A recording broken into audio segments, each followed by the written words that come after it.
Hello everyone. I wanted to picture something completely ordinary.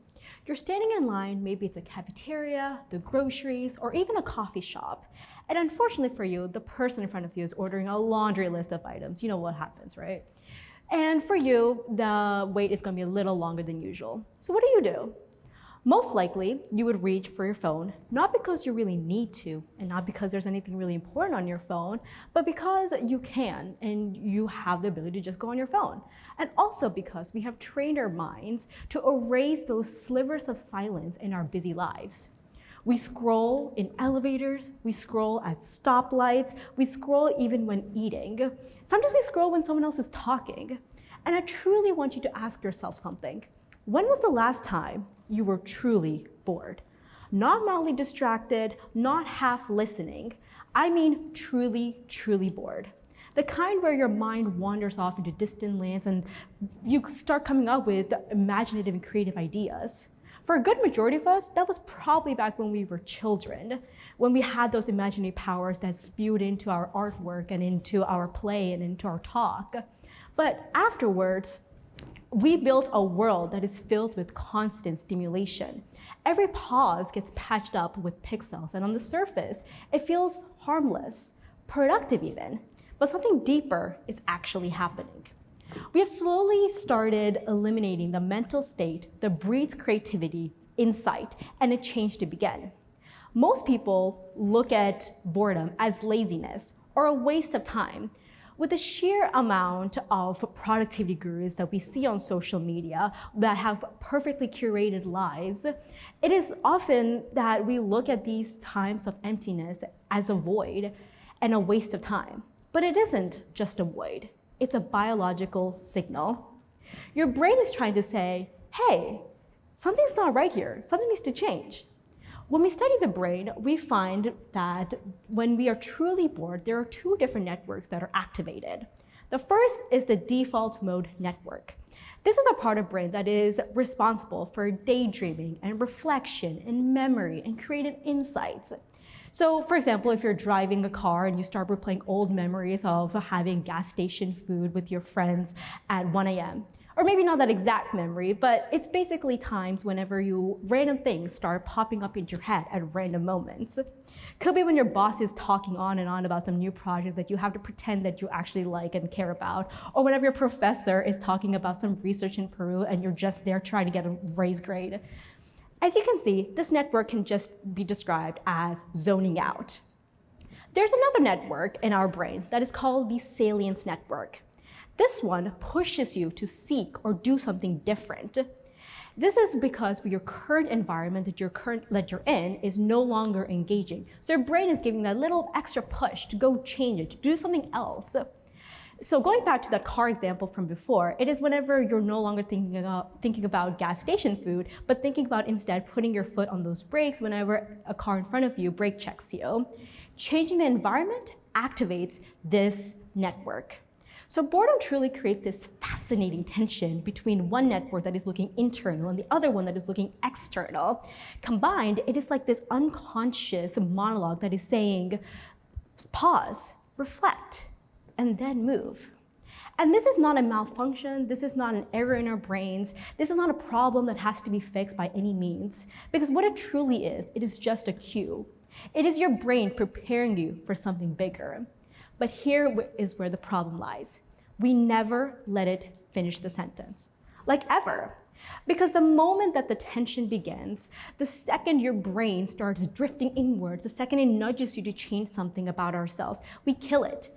It is like giving candy to a toddler and snatching it right away. Our brains are anticipating something much bigger, but we kill it with a single notification, with a refresh, with a quick check that turns into an hour-long doom scroll. Before reflection can become anything insightful, it just becomes background noise. And we're starting to see the consequences of that, because study after study actually shows something very counterintuitive.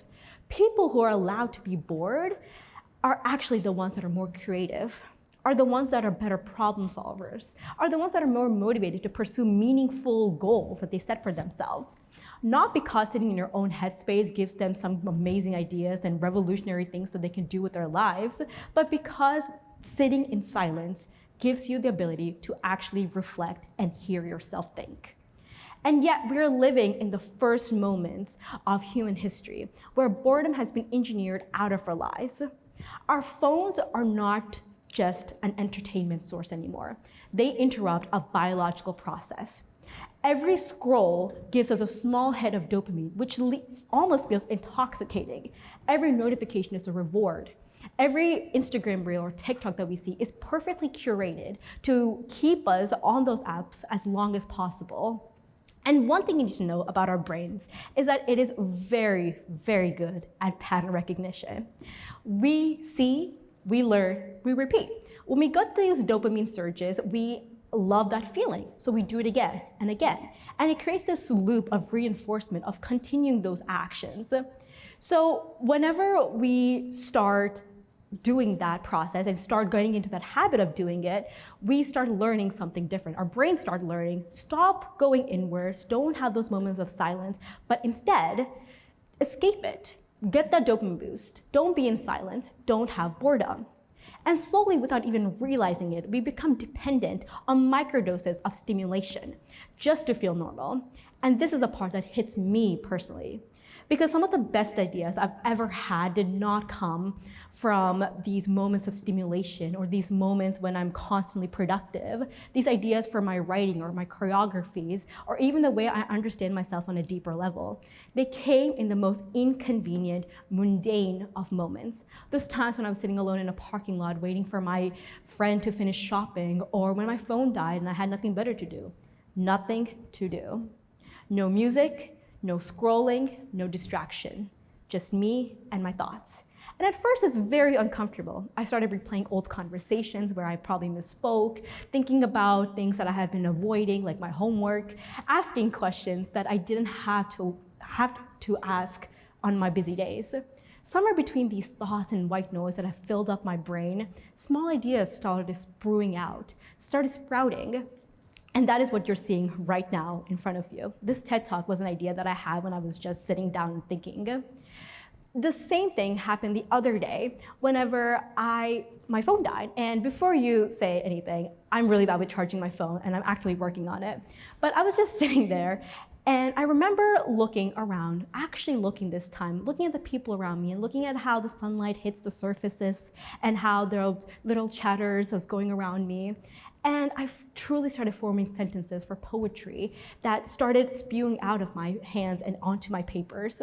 That was my brain breaking. When nothing was happening, everything was starting. And I know what some of you might be thinking at this point. That sounds nice and all, but reaching for my phone is like second nature. It's almost automatic. I don't even think about it. Exactly. This is what you can actually change, because you have trained your mind to be able to become addicted to your phones. But the thing is, you can also do the opposite. Our brains have this amazing ability to be neuroplastic, meaning that you can change whatever you set your mind to. You can become addicted to something. You can also become unaddicted to the same thing. So the solution is not to throw your phone away or just go live in the woods. It's actually just to fight that urge that is inside you, that one that is telling you to reach for your phone and start doom scrolling. It is very doable. And the next time you're waiting in a line and nothing to do, just wait. Before you look at your phone, just if you grab it automatically, because it happens, turn it off and put it away. Fight that urge inside of you that is screaming to go on your Instagram or TikTok or Facebook. Let your mind itch. Let it wander. Let it complain. Embrace that struggle.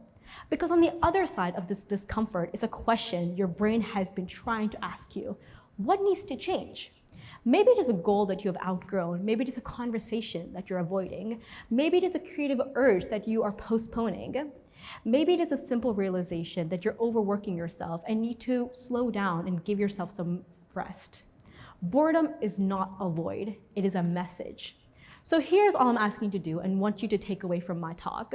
Pick one moment in your day currently that is dominated by your phone, whether it is your mornings, your nights, your walk, your commute, your lunch breaks, whatever it is, whether it's 5 minutes or 10 minutes, just a couple of minutes, and give it back to your mind. Let yourself actually hear your thoughts, because when you start hearing yourself, you start changing your life. So the next time you're standing in line and there's nothing to do and your hand starts reaching for your phone, pause. Let that silence stay. Let the boredom speak, because when nothing happens, everything starts.